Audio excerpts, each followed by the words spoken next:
El campo evoluciona, nosotros también. Con Galicia Rural podés acceder a la mejor financiación para la compra de hacienda e insumos agrícolas con las principales marcas. ¿Cómo funciona? Los proveedores del agro ingresan la compra en la plataforma y vos la aprobás en Office Banking o la app. Galicia Rural, siempre junto al campo. Te contamos con orgullo que Santa Fe, tu provincia, es la segunda provincia que más exporta al mundo y que de los más de 190 países que existen, exporta a más de 135. Y por si no lo sabías, $1 de cada 4 de los que exporta Argentina surge de productos hechos por santafesinos. El gobierno de la provincia lleva adelante un plan estratégico para sostener y potenciar el desarrollo productivo, obras, conectividad, energía, financiamiento, vinculación.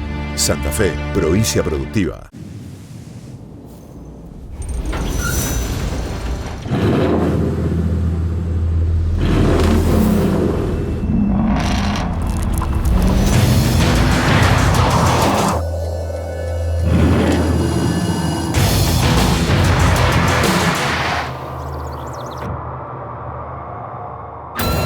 Amarok V6 con 258 caballos, la más indomable de las Amarok. Estamos sembrando la agricultura que vos y el mundo necesitan para que los cultivos se transformen en más y mejores alimentos. Desarrollamos tecnologías microbiológicas que estimulan el crecimiento y así podemos nutrir al campo y al mundo pensando en hoy y en el mañana. Rizobacter, mejor agricultura.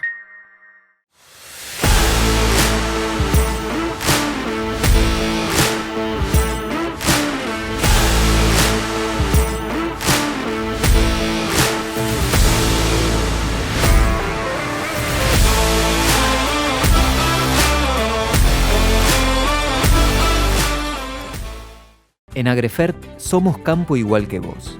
Y desde que establecimos nuestra misión en 1999 de contribuir a producir más y mejores alimentos, trabajamos incansablemente para darte el apoyo que necesitas.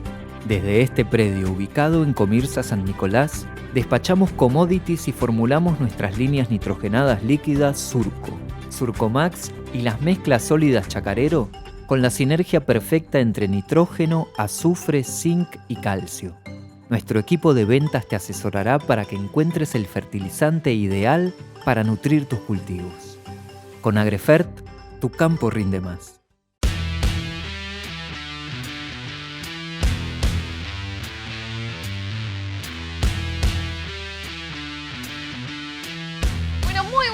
Bienvenidos, estamos en Jueves de Agenda Presid. Mi nombre es Vicky Capielo, estoy junto a María Francovic, Mechu, para todos nosotros y toda la comunidad presidiana. Hola Vicky, ¿cómo estás? Bien, muy bien. Muy bien.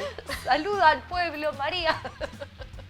Bueno, muy bien, nos encontramos en otra agenda. Otra agenda. Toda la semana. Del 1 al 10, ¿ya cuánto me aguantás? Poco. No, siendo 10 mucho. Siendo 10 mucho. Ah, estamos bien, estamos bien. Bueno, muy bien, cualquier cosa vos andá empujándome. Costadito. Mañana no aparece. Claro, mañana no viene directamente, no me hagas esto, por favor. Bueno, nos encontramos en otra agenda y vamos a estar viendo qué tema quería Mechu. Ahora nos vamos a meter en la ganadería, porque en Apretil somos diversos. Exacto. Ya hablamos de soja, hablamos de malezas, ahora hablamos de ganadería. Exacto.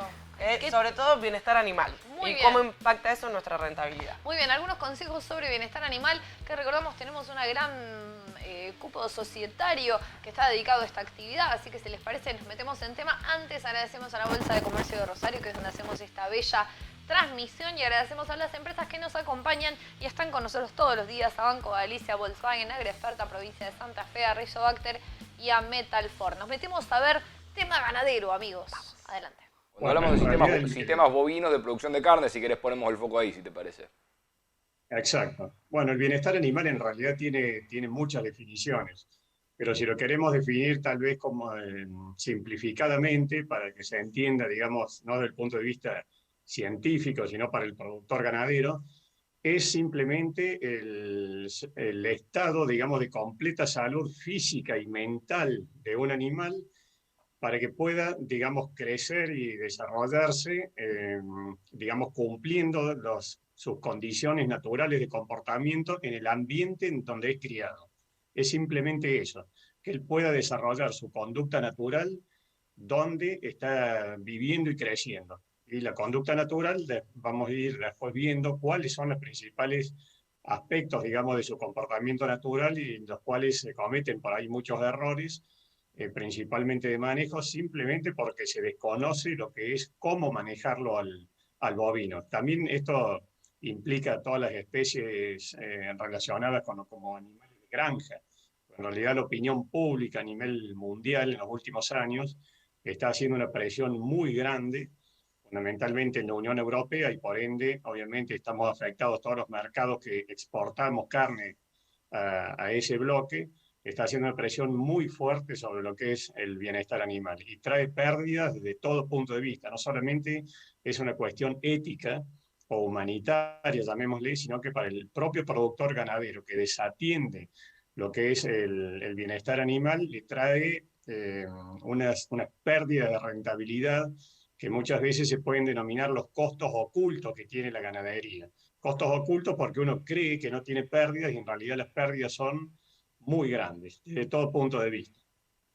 Claro, o sea, estás hablando no solamente que vos decís, bueno, perdemos animales por mortandad, sino que a veces ese animal está dejando de ganar peso, o bueno, estamos hablando de un sistema de cría, una vaca no queda preñada, entonces son muchas cuestiones más allá, digamos, de la simple mortandad de animales que tienen que ver con el bienestar. Por ejemplo, si hablamos, por ejemplo, de números muy generales, en Argentina podemos decir que el stock de vientres es de alrededor de 22 millones de cabezas, de los cuales en realidad quedan preñadas 15 millones de vacas. Esas 15 millones tenemos aproximadamente 1 millón de abortos, es decir, perdemos entre lo que es la concepción y lo que es el nacimiento, perdemos más de 1 millón de terneros. Y después, desde el nacimiento hasta el destete, perdemos otro 1 millón de terneros. Muchos de esos están relacionados por cuestiones, algunas nutricionales, pero fundamentalmente sanitarias. En Argentina, en general, los productores ganaderos hemos desatendido y no invertimos lo suficiente en sanidad. Nos preocupamos por otras cosas, nos preocupamos mucho por la nutrición, que es muy importante, pero desatendemos, por ejemplo, la sanidad.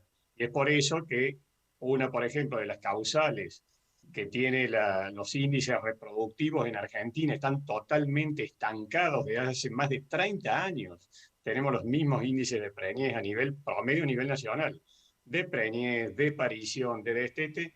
Una de las principales causales es la falta de inversión en sanidad animal. No hacemos revisión de toros, de enfermedades venéreas, enfermedades que provocan abortos, y nos enfocamos más en cuestiones nutricionales que son muy importantes, pero desatendemos eso y desatendemos también cuestiones de manejo.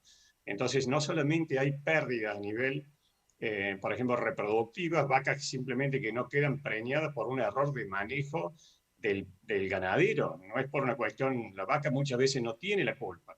Entonces tenemos pérdidas a nivel de reproducción y después, una vez que el ternero nace, también tenemos pérdidas a nivel de mortandad de terneros, muchas veces por cuestiones de falta de manejo, porque no hay buena producción de leche de la vaca, obviamente relacionado con lo que es el bienestar animal, porque no le hemos dado una buena alimentación, una buena salud, un buen alojamiento. Alojamiento no significa simplemente en los establecimientos donde hay encierre, correr, el alojamiento es donde vive el animal, es decir, campos extensivos.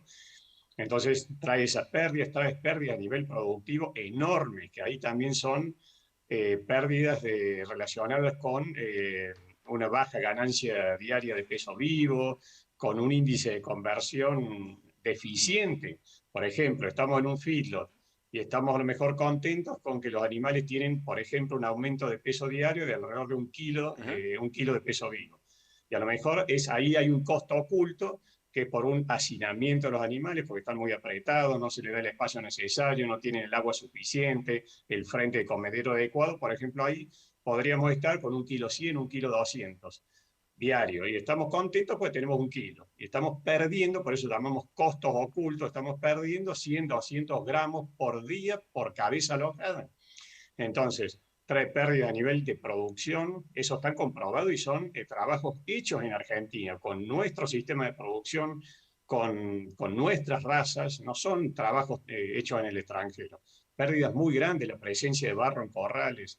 Bueno, y después hay pérdidas también a nivel de calidad del cuero y hay pérdidas a nivel de la calidad de la carcasa por la presencia de hematomas, machucones o animales que llegan directamente muertos, y pérdidas en la calidad de la carne que son irreversibles. Una vez que los animales llegaron estresados, y son sacrificados en el frigorífico, ya traen unas pérdidas irreversibles en lo que se llama las carnes de corte oscuro. Ricardo, ahí quería consultarte nosotros, desde Apresid, me acuerdo en el Congreso 2020, invitamos, con eso se hizo el 100% virtual, habíamos invitado a Temple Grandin, bueno, especialista justamente en temas de bienestar animal de Estados Unidos, y habló mucho de todo lo que es el trato y el manejo de los animales en corrales. Creo que acá, bueno, también eso puede ser un aspecto que tenemos mucho por mejorar, todo lo que tenga que ver con la presencia de caballos, perros en los corrales, todo lo que sea gritos, digamos, el trato con los animales ahí que les provoca un estrés enorme.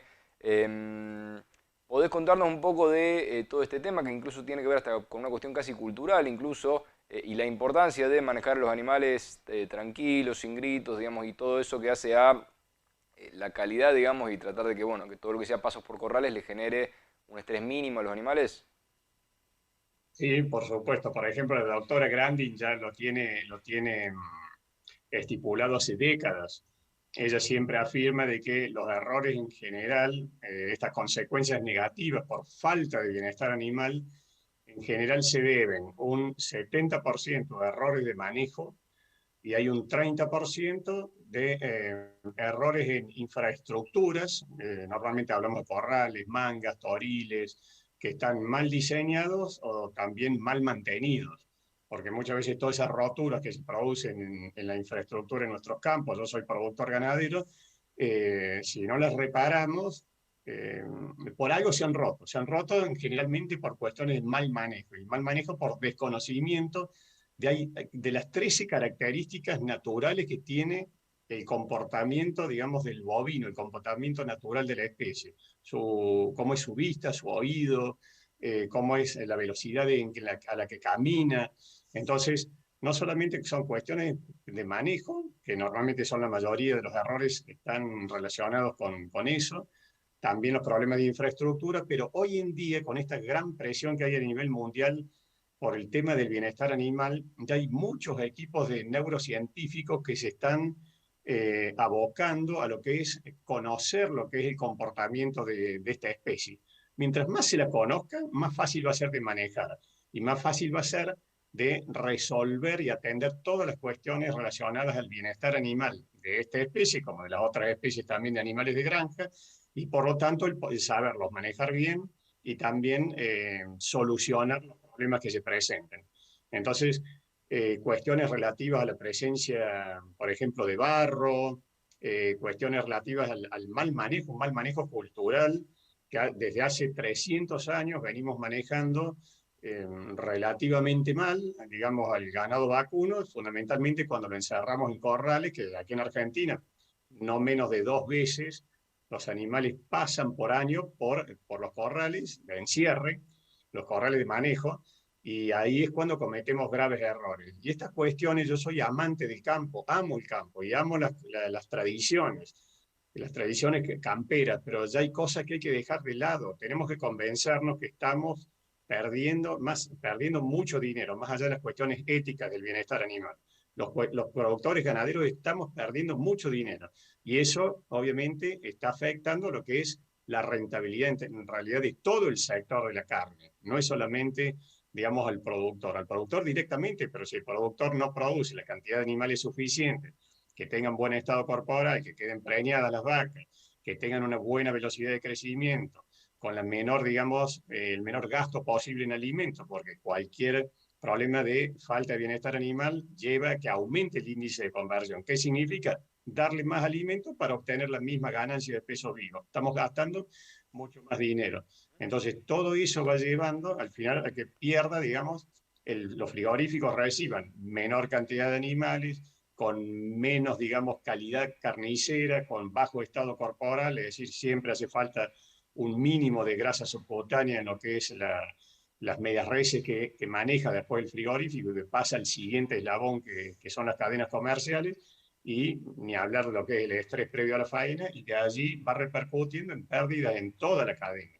Entonces hay mucho que mejorar y fundamentalmente conociendo lo que es el comportamiento de la especie. Si realmente uno conociera esas 13 características de comportamiento natural, digamos, que tiene el vacuno, los animales prácticamente en el campo se manejan solos. Yo doy muchas charlas de capacitación en muchos lugares de Argentina y uno ve que están esos problemas de manejo. Entonces, normalmente lo que se hace es, yo primero les doy, por ejemplo, una charla a operarios que trabajan en distintos establecimientos y después vamos a los corrales a trabajar. Entonces, por supuesto que al comienzo no me creen cuando les doy la charla y les muestro fotos, y fotos sacadas en la actividad privada. Sí. Entonces, los errores que cometemos todos. Pero después cuando vamos a los corrales y les digo, trabajemos en absoluto silencio, van a ver cómo las vacas hacen solamente, ellas hacen el trabajo. Solo, no hace falta ni gritos, ni perros, ni caballos, nos movemos muy poquito, no hace falta látigos, no hace falta absolutamente nada. Los animales se van a mover absolutamente solos y van a ir hacia donde nosotros querramos. Para eso hay que conocer cómo ya se mueve la especie. Entonces, por ejemplo, en la especie humana, nosotros nos vamos corriendo por la calle. No es natural ver que la gente corra por la calle. ¿Cómo nos movemos, cómo nos desplazamos los seres humanos? Caminando. Si tenemos que correr es porque hay algún motivo que lo justifica. Bueno, los animales pasa lo mismo. El bovino camina muy lentamente, por ejemplo, muy lentamente, a menos de la mitad de la velocidad de caminata o de avance del ser humano. Y esa es una cuestión que desconocemos y normalmente queremos que vaya a un paso un poquito más acelerado, que no es el propio del vacuno, y es ahí cuando se estresa. Y eso ocurre en el campo, ocurre cuando cargamos los transportes, cuando descargamos en el frigorífico, cuando el operario del frigorífico, el corralero, lleva desde el corral, del corral, los lleva hacia el cajón de noqueo, por ejemplo, los lleva a una velocidad mayor a la que está acostumbrado el animal. Entonces, todos esos factores que los van molestando, los van estresando, los animales llegan con un estrés al cajón de noqueo que va a repercutir en la calidad de la carne. Ricardo, la verdad que el tema, como decís vos, o sea, da para hablar muchísimo y seguramente hay un montón de procesos, prácticas, aptitudes, o sea, un montón de cuestiones, como bien vos vas diciendo, se pueden cubrir durante todo lo que es tratamiento de los animales en el campo. También al principio vos también hablabas, y un poco lo traes recién, el tema de todo lo que es, qué es lo que pasa después, digamos, de que el animal deje el campo, todo en el camino a...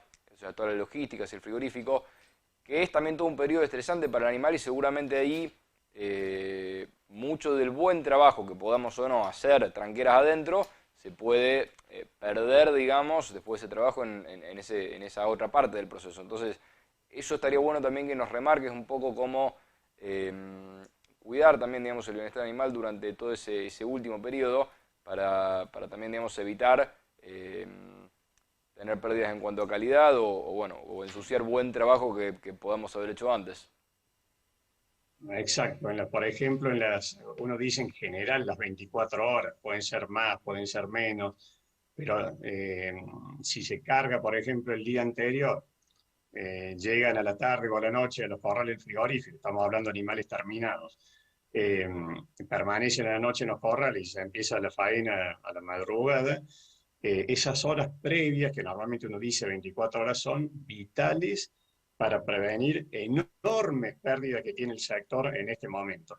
En Argentina, desde el año prácticamente 72, que se hizo una primera pequeña evaluación de estos estudios, prácticamente las pérdidas siguen iguales y no las podemos bajar. Estamos perdiendo en promedio, solamente por recorte, por hematomas. Hematomas significa que los animales se han caído, se han golpeado, han peleado, se les ha pegado con algo, es decir, un mal manejo. Solamente los recortes que tiene que hacer la industria de las medias reses, de los animales que faenan diariamente, significan, por ejemplo, de promedio de 14 millones de animales que faenamos anualmente, son 14 millones de kilos que prácticamente hay que recortarlos y tirarlos a la basura. Estamos perdiendo 1 kilogramo por cabeza faenada.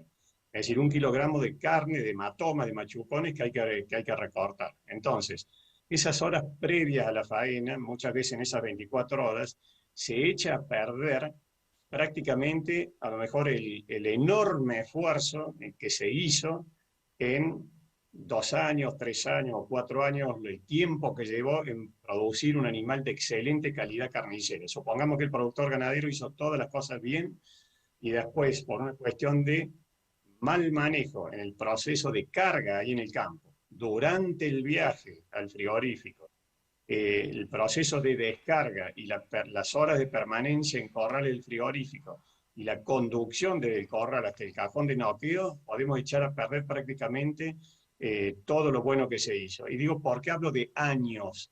Porque hoy en día la gestación, por ejemplo, del bovino, la preñez de la vaca, dura aproximadamente 9 meses y unos días.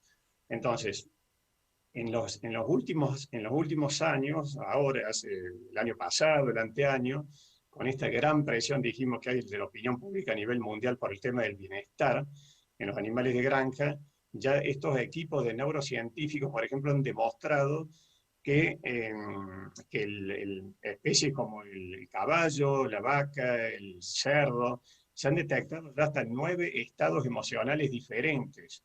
Y uno dice, ¿cómo es eso que ahora existen y se sabe de estos estados emocionales y antes no se sabía? Y no se sabía porque nunca nadie estudió nada, o se estudiaba muy poquito. Como ahora el bienestar animal tiene mucha importancia, a través de lo que es fundamentalmente la inteligencia artificial, es decir, reconocimiento facial y otras técnicas de inteligencia artificial, se ha detectado ya que el bovino están tristes, están angustiados, están con miedo, están tranquilos, los mismos estados emocionales que podemos tener nosotros, ya se ha detectado y comprobado científicamente en estos animales de granja. ¿Y qué pasa también? Se ha estudiado, por ejemplo, también qué pasa durante los 9 meses de gestación, de preñez. Se han hecho estudios más avanzados en el cerdo, pero en el bovino pasa prácticamente lo mismo. Aquellas vacas, por ejemplo, que están sometidas a un mal manejo o sienten estrés durante su gestación, los terneros que nazcan, en el caso del cerdo, los lechones que nazcan, se ha demostrado que tienen una mayor agresividad. Son temperamentalmente más complicados y eso ya complica después el manejo de los animales durante su vida. Es decir, son animales, no es lo mismo, por ejemplo, una persona tranquila que una persona con un temperamento, digamos, fuerte. Bueno, con los animales pasa lo mismo, no da lo mismo manejar animales dóciles que animales que sean agresivos. Entonces, podemos echar a perder en pocas horas un excelente manejo de los animales. No solamente hablemos de manejo en cuanto a evitar el estrés, en este caso de la vaca, por ejemplo, en gestación, sino que a partir de que nace el ternero, ese año, 2 años, ese gran esfuerzo que se ha hecho en manejarlos bien, darle un ambiente adecuado, una salud adecuada, que los animales, digamos, invertir también en genética es muy importante. No podemos tener animales de excelente calidad carnicera si no trabajamos independientemente de la raza, de la buena genética dentro de cada raza. Animales bien adaptados, es decir, a lo mejor hemos hecho un esfuerzo enorme en producir animales de excelente calidad carnicera para entregar a la industria, al segundo gran eslabón, y en las últimas horas, por un mal manejo, se pierde todo el esfuerzo que se ha hecho previamente. Y esas últimas horas están en manos tanto del productor ganadero, del transportista, como también de la industria. Porque en realidad ese estrés o esa cadena de estrés comienza, en realidad, cuando los animales son sacados del lote donde viven, sea una encierra corral o sea un potrero en un campo extensivo. Cuando son sacados, son llevados a los corrales, permanecen allí hasta que venga el camión, son después cargados en el camión, las características y las condiciones, digamos, que el mayor o menor confort que han tenido los animales durante el viaje, después la descarga, la permanencia en corrales y no termina en el cajón de noqueo, porque si el noqueo está mal realizado o pasa un tiempo excesivo, llamémosle más de 40, 45 segundos entre el noqueo y el degüello, el desangrado, esa pequeña diferencia de tiempo, los animales pueden retomar la conciencia, pero ya están colgados, digamos, cabeza abajo, en lo que se llama el izado del animal, pueden retomar la conciencia y allí es cuando, digamos, los animales obviamente se estresan muchísimo ¿y qué pasa con esto? Porque mientras más cerca del momento de la muerte del animal estén aquellas condiciones que van a causarle molestia, estrés, peor resulta la calidad de la carne. Entonces, por eso que en las últimas horas previas, digamos, de que los animales están en el potrero o están en el corral, hasta hasta que los animales son noqueados, tiene que ser las mejores condiciones, digamos, de confort, de vida del animal. Entonces, nunca vamos a poder eliminar el estrés, nunca. Como nosotros nunca tampoco, ante una entrevista, un trabajo, siempre tenemos un nivel de estrés. Lo que sí tenemos la obligación de minimizar ese estrés, que sea lo mínimo. Si el animal, digamos, tiene un mínimo de estrés y lo puede llegar a controlar con los mecanismos de defensa que tiene cada organismo, digamos, los resultados o las consecuencias negativas no van a ser tan nefastas como las que vemos actualmente. Y en el caso del transporte, ahí hay unas condiciones donde tenemos que mejorar mucho en Argentina. Ya en Chile, por ejemplo, se obliga hace muchos años a que los conductores estén capacitados en bienestar animal para poder conducir animales, es decir, transportar. En Europa pasa lo mismo. Y aquí en Argentina, digamos, yo siempre hablo de las 5 C. Las condiciones del clima, tenemos que tener las condiciones también, las condiciones del habitáculo donde son transportados, las condiciones también del conductor, la habilidad del conductor para realizar un manejo confortable, la carga, es decir, los animales no les gusta estar apretados, hacinados, como a nosotros tampoco nos gusta estar apretados. Necesitamos una zona mínima de confort donde nos sintamos cómodos, entonces se cometen por ahí y el proceso de carga y de descarga. Entonces hay muchos errores que se cometen simplemente porque desconocemos cómo el animal, digamos, cuál es su conducta natural, que con eso solucionaríamos prácticamente todo y evitaríamos todas estas consecuencias negativas que tiene sobre el sector, en lo que es características, toda la baja en lo que es índices reproductivos, productivos, lo que es calidad de carcasa y calidad de carne. Bueno, Ricardo, clarísima la explicación y bueno, un poco como comentaba antes, es un tema que da para hablar largo y bueno, por suerte no van a faltar seguro instancias de capacitación, tanto en APRESID como seguramente, como vos decís vos, charlas, capacitaciones, mismo el laburo a veces en la facultad, para seguir aprendiendo del tema. Ahora, para también darle pie a nuestra otra invitada de este bloque, Josefina Isele, que como la presentamos más temprano, es la directora para Latinoamérica de la Global Roundtable for Sustainable Beef, corregime Josefina, pero podemos traducir como la Mesa Global para Carne Sustentable, bovina. Y lo primero, bueno, lo que queríamos pedirte es que nos cuentes un poco acerca de cómo se forma, digamos, esta mesa, cuál es su propósito y, bueno, cuál es el trabajo que está llevando adelante en Argentina. Así que, Josefina, saludarte también y darte pie para que ya nos vayas comentando estas cositas. Dale, bueno, muchas gracias Martín, muchas gracias por la invitación. Bueno, buenas tardes a todos. Sí, bueno, como dijo Martín, yo soy Josefina Eisel, soy la representante para América Latina de la Mesa Global de Carne Vacuna Sostenible, o Global Roundtable for Sustainable Beef, las siglas son la GRCB.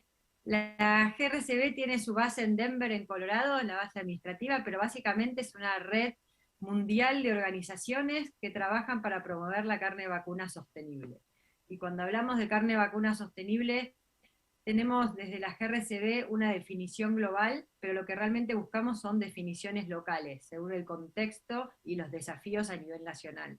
Y es por eso que nosotros en el año 2010 nació la Mesa Global, principalmente promocionada por empresas como McDonald's, ONGs como WWF, Solidaridad, empresas del sector de insumos como el ANCO, bueno, toda una red de organizaciones que querían empezar a definir qué era carne vacuna sostenible, siempre teniendo en cuenta los 3 pilares de la sostenibilidad ambiental, social y económico. Y así fue como se fundaron en el año 2010, se terminaron en 2012, los que son los principios y criterios globales de carne vacuna sostenible, y en base a eso se empezó a desarrollar todo nuestro trabajo. Trabajamos con 5 pilares, que son recursos naturales, salud y bienestar animal, eficiencia e innovación, alimentos, todo el tema que habla de inocuidad alimentaria, trazabilidad, etcétera, y lo que es personas y comunidad.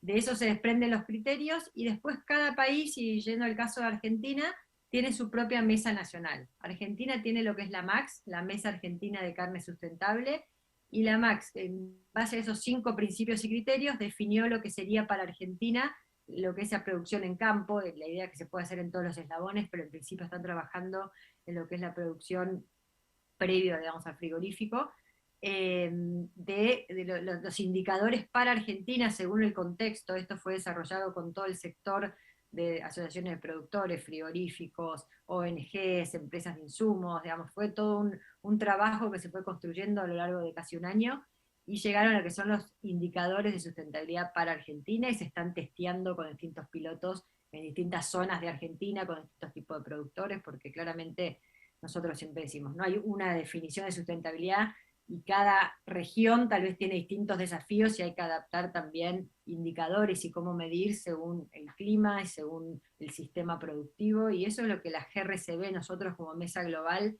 intentamos hacer desde un principio, no decir es esto, cumplen o no cumplen, sino intentar que realmente se construya de una manera consciente y que los mismos productores participen, los mismos frigoríficos locales, digamos, toda la cadena, y construyan y bueno, puedan poner un camino de mejora continua y hacia un objetivo, digamos, de tener un piso mínimo de sostenibilidad y seguir trabajando en esta mejora, porque como bien sabemos, esto es algo que va cambiando constantemente, digamos, la ciencia va descubriendo desde nuevas tecnologías a cosas que se venían haciendo siempre, que de repente, como dijo muy bien recién Ricardo, esto, digamos, se van descubriendo distintas cosas en temas de bienestar animal, lo mismo en temas de cómo medir emisiones, entonces bueno, esto es una mejora continua, y eso es lo que buscamos, que el productor se viva adaptando a eso. Está bueno el concepto, a ver, me parece que la sustentabilidad y la sostenibilidad, como decís vos, o sea, no es un concepto estático, sino que lo que hablábamos como algo sustentable hace 10, 20, 30 años, probablemente hoy no lo sea, y bueno, por eso está bueno este concepto de mejora continua. Y para enfocarse un poco en lo que es bienestar animal, Josefina, y vos hablabas bien de estos 5 pilares, pero para entender cuáles son hoy por ahí los principales focos donde la mesa está trabajando en bienestar animal, qué es, digamos, lo que por ahí estaría bueno también que nos cuentes, qué es lo que tracciona el consumo, digamos, hoy, qué es lo que quiere saber el consumidor de cómo fue producida la carne que está consumiendo, cómo se puede llegar a facilitar, digamos, a través de la tecnología, como hemos decía también, mecanismos para que el consumidor pueda tener un registro. Hoy sabemos bien que existen esas tecnologías y hay startups que están laburando en eso para conocer toda la historia del animal. Seguramente desde la MAX algo de esto están viendo y están trabajando. ¿Cómo se puede hacer un poco todo un seguimiento de este proceso? Sí, nosotros de lo que es bienestar animal, claramente la demanda está, cada vez se empieza a hacer más notoria. La realidad es que, como dijo bien Ricardo, en Europa es algo que ya viene un poco más avanzado y la demanda principal viene de Europa. También muchas empresas globales, como vuelvo nuevamente a mencionar McDonald's, Burger King, que también cuando demandan en los mercados locales, también empiezan a demandar distintos criterios de bienestar animal. Entonces sí creemos que, digamos, cada vez más está aumentando. Yo además de también trabajo con todo el sector de cueros, y en cueros más todavía el bienestar animal está teniendo demanda, es uno de los principales temas que preocupa a la industria del cuero, sumado con el tema de la deforestación. Entonces hay casos muy concretos de demanda de bienestar animal, en este caso de cueros, que muchas de las empresas grandes de modas y de autos han sido presionadas por distintas ONGs con tema de bienestar animal, al igual que con deforestación, y eso hay una demanda muy concreta de empresas que están empezando a buscar la trazabilidad en la cadena para ver qué sucede en origen de todos los productos de cueros que ellos compran. En carnes también está pasando lo mismo, al estar el mercado un poco más atomizado, tal vez es más complicado empezar a identificar, digamos, grandes empresas que lo demandan, pero también es una tendencia que llegó para quedarse. Y en cuanto a las principales áreas, digamos que todo lo que mencionó Ricardo, no quiero ser repetitiva, pero el manejo de corral, nutrición animal, salud animal, todas esas áreas que estuvieron mencionando, sobre todo el manejo. Yo cada vez que empiezo a hablar de bienestar animal en esta región, la falta de capacitación en temas de manejo, transporte, todo lo mismo que se ha mencionado, son temas que se están empezando a, digamos, a capacitar. Es un gran desafío cómo medir el bienestar animal. Nosotros desde la mesa en el año 2020 fijamos lo que son las metas globales de sostenibilidad, y justamente una de estas metas es bienestar animal.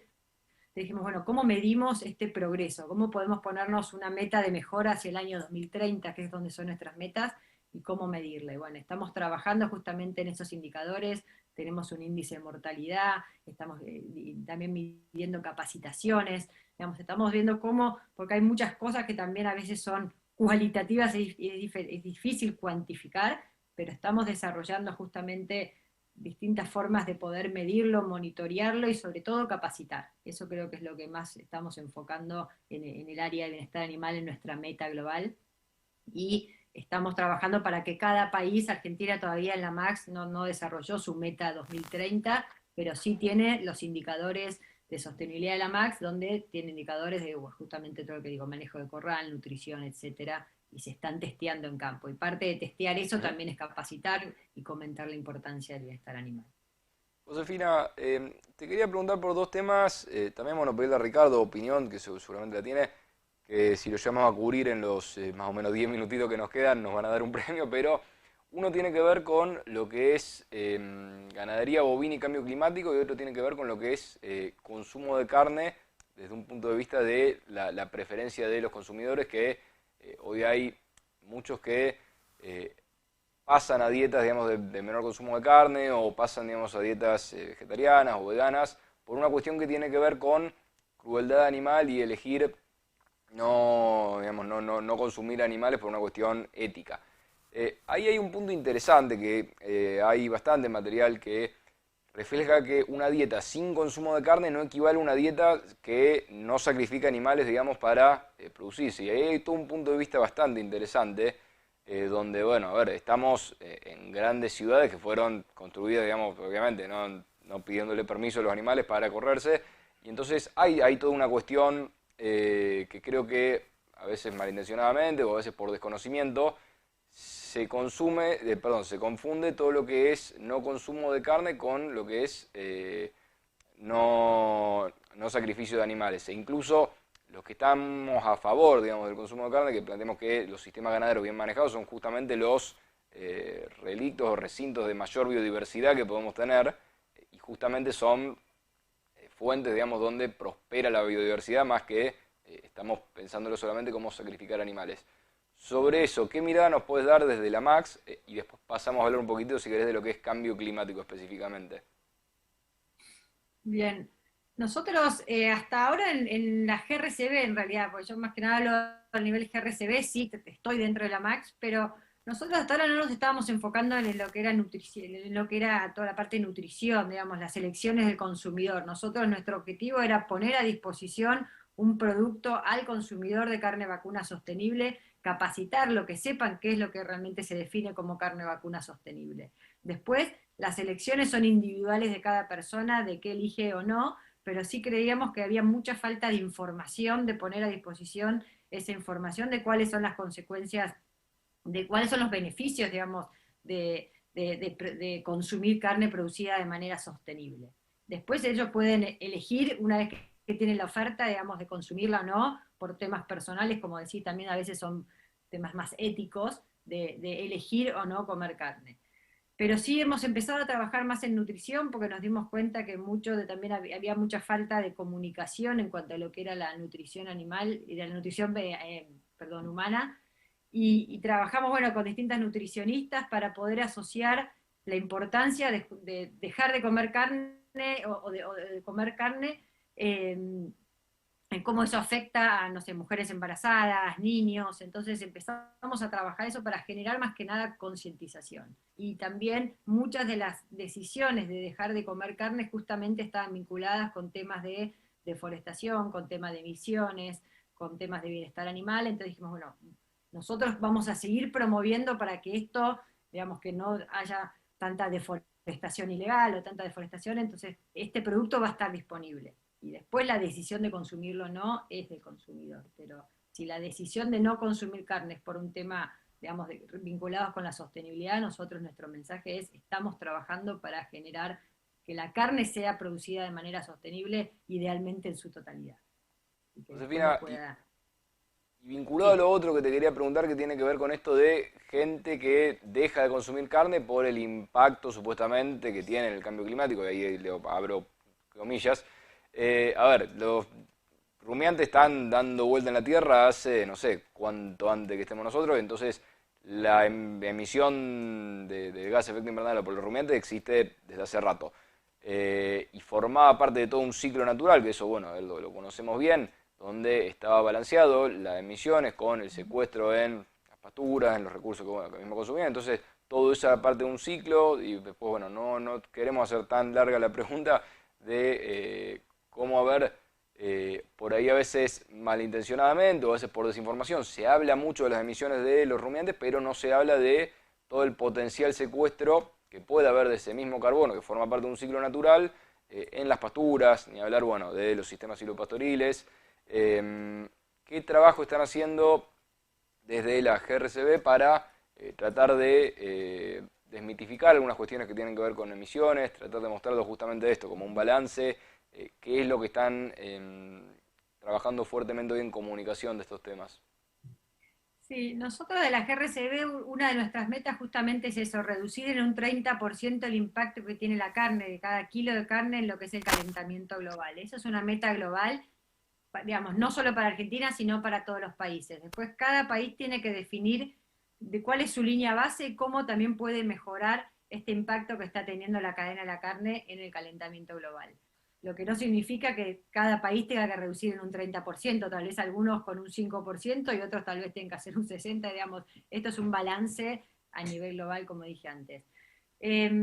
Lo primero que estamos haciendo de la GRCB, tenemos un grupo de trabajo de lo que lo llamamos como el grupo de científicos y otro grupo de trabajo de gente que trabaja en campo.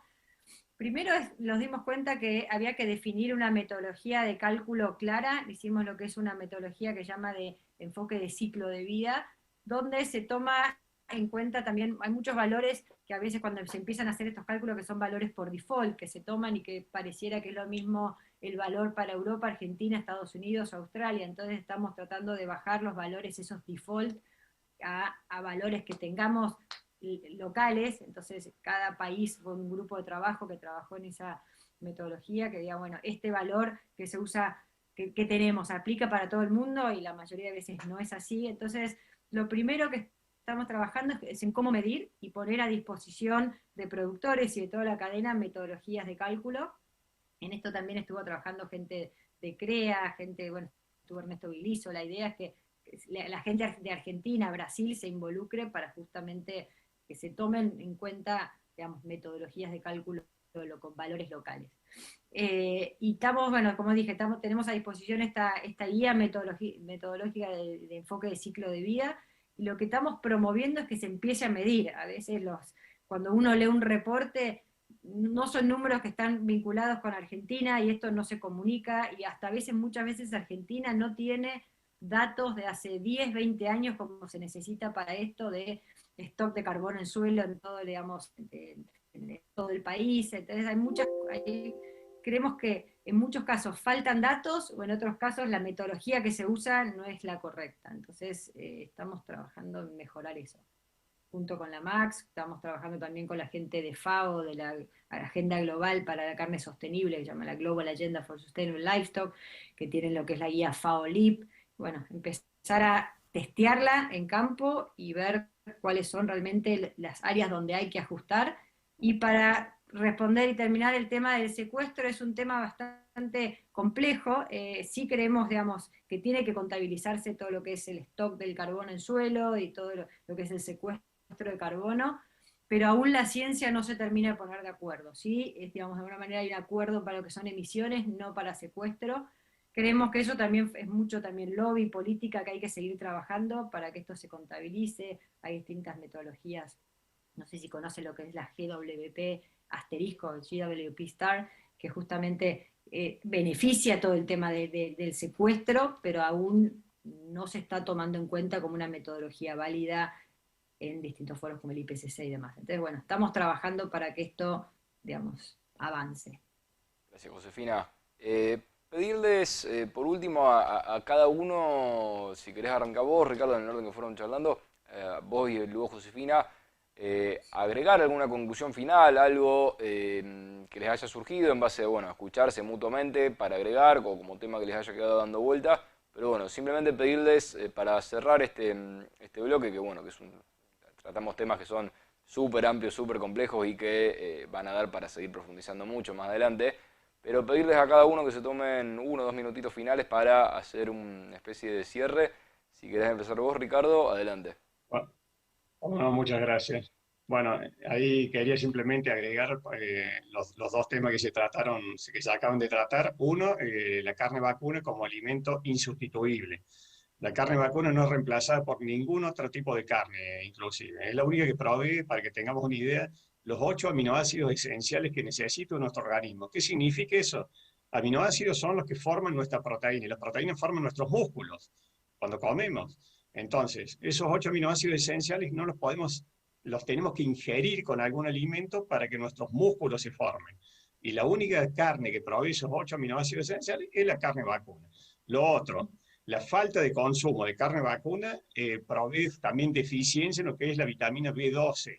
La vitamina B12, que respetando todas las dietas y las orientaciones alimenticias de cualquier persona en el mundo, la vitamina B12 carecen aquellos que, por ejemplo, han elegido han elegido las dietas veganas, por ejemplo.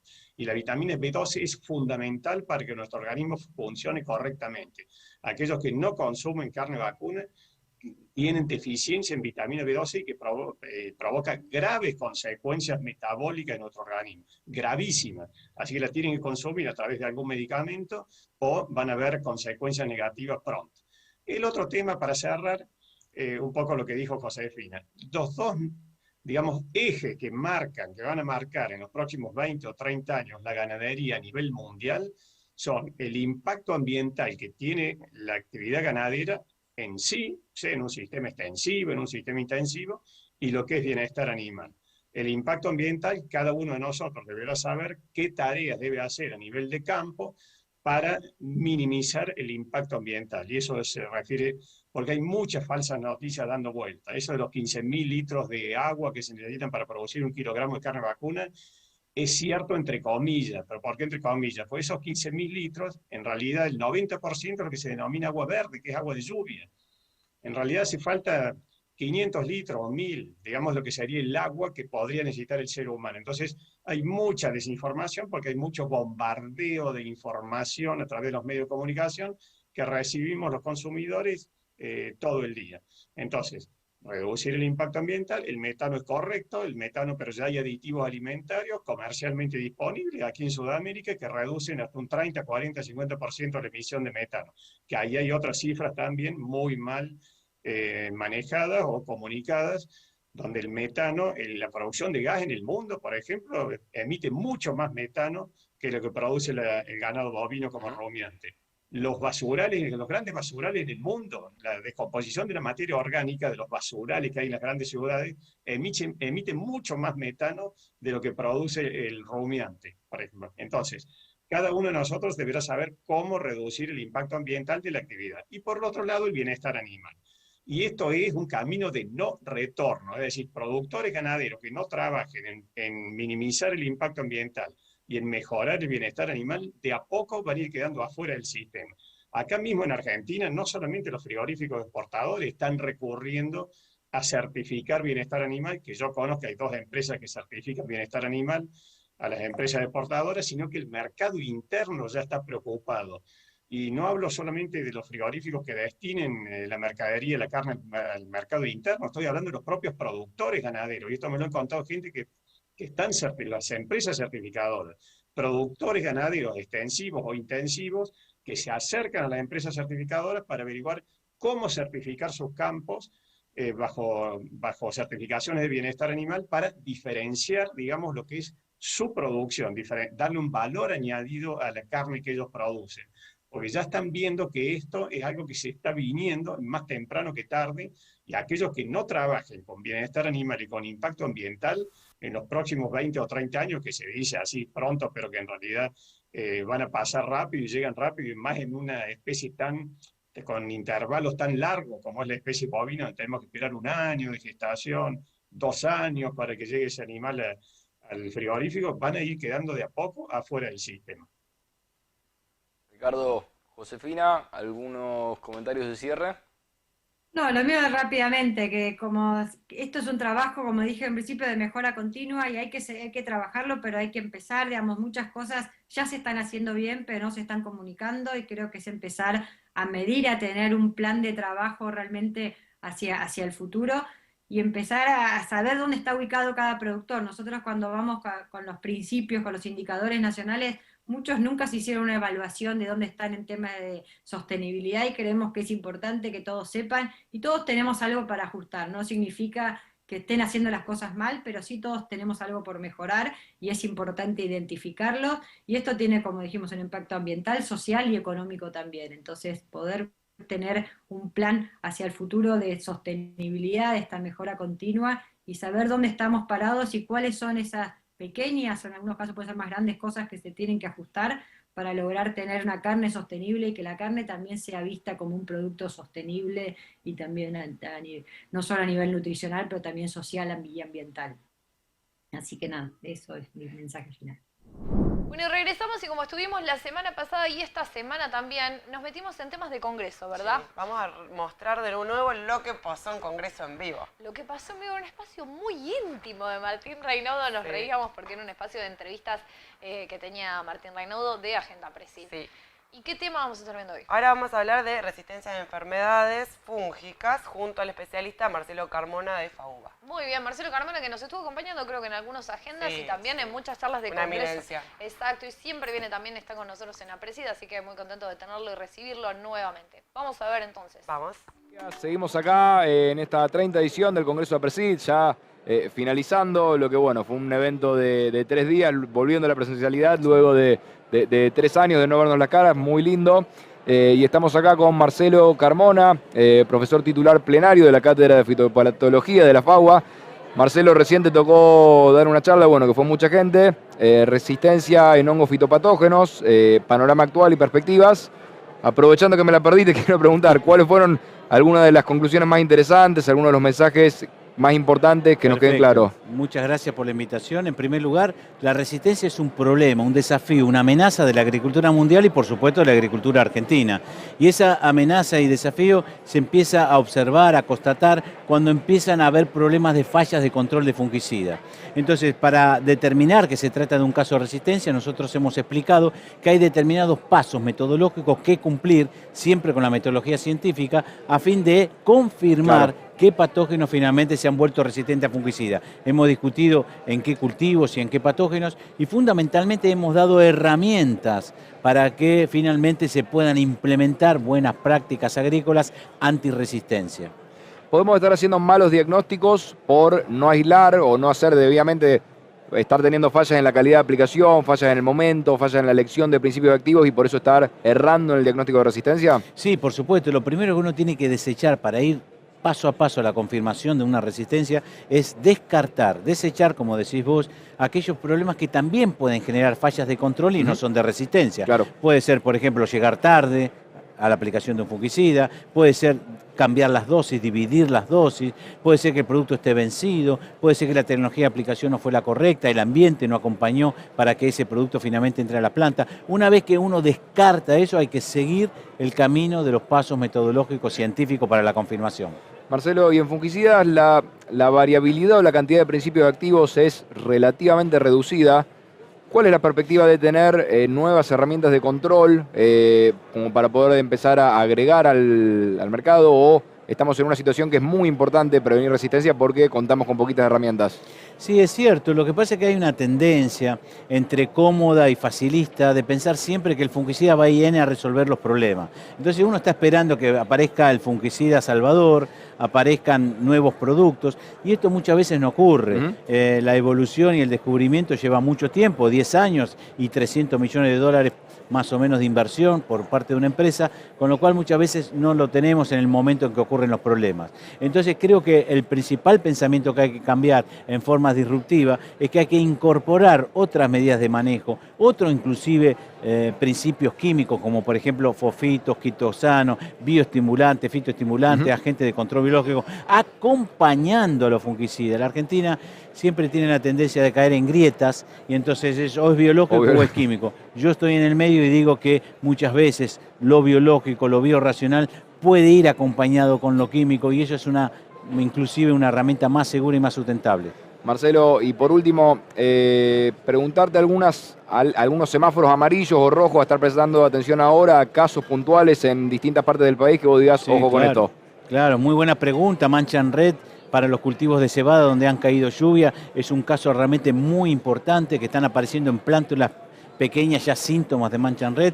Recuerdo que el causante de la mancha en red ya es resistente a 3 moléculas diferentes, con lo cual es un grave problema porque ahí sí estamos limitados en la elección de control químico. También, por supuesto, atender al manejo químico de la roya amarilla del trigo, que es el driver, el que tracciona el uso de fungicidas en los millones de hectáreas que se utilizan fungicidas en trigo. Y esto es muy importante, atender a la roya amarilla. Todavía no hay casos de resistencia, todavía los fungicidas son muy eficientes, pero ya en Europa han comenzado a aparecer trabajos científicos de problemas de resistencia.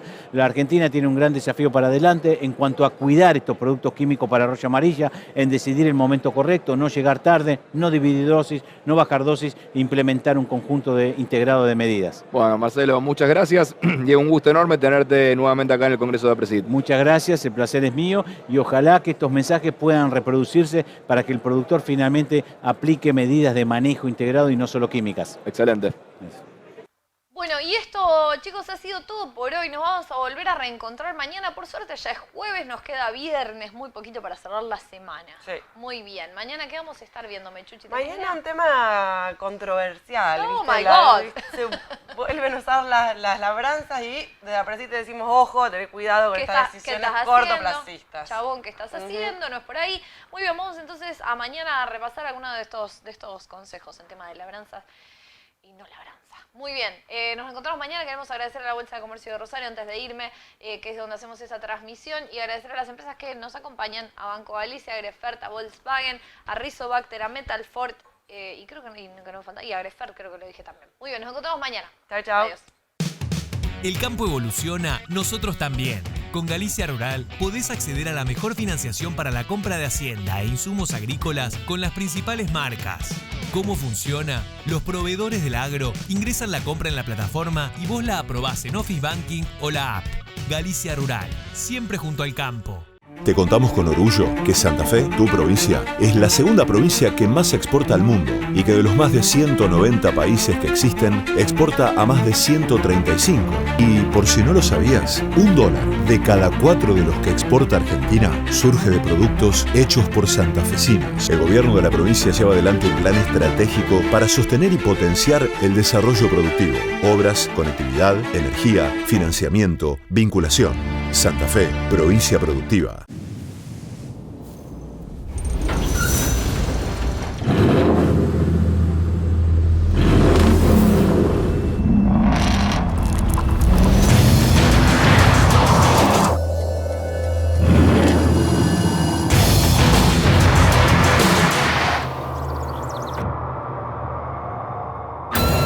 Amarok V6 con 258 caballos, la más indomable de las Amarok. Estamos sembrando la agricultura que vos y el mundo necesitan para que los cultivos se transformen en más y mejores alimentos.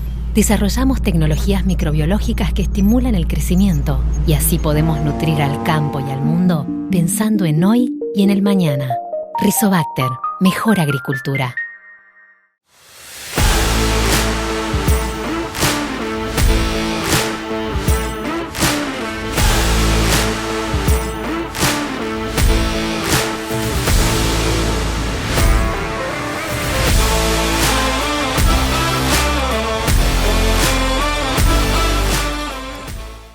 En Agrefert somos campo igual que vos. Y desde que establecimos nuestra misión en 1999 de contribuir a producir más y mejores alimentos, trabajamos incansablemente para darte el apoyo que necesitas. Desde este predio ubicado en Comirsa San Nicolás, despachamos commodities y formulamos nuestras líneas nitrogenadas líquidas Surco, Surcomax y las mezclas sólidas Chacarero con la sinergia perfecta entre nitrógeno, azufre, zinc y calcio. Nuestro equipo de ventas te asesorará para que encuentres el fertilizante ideal para nutrir tus cultivos. Con Agrefert, tu campo rinde más.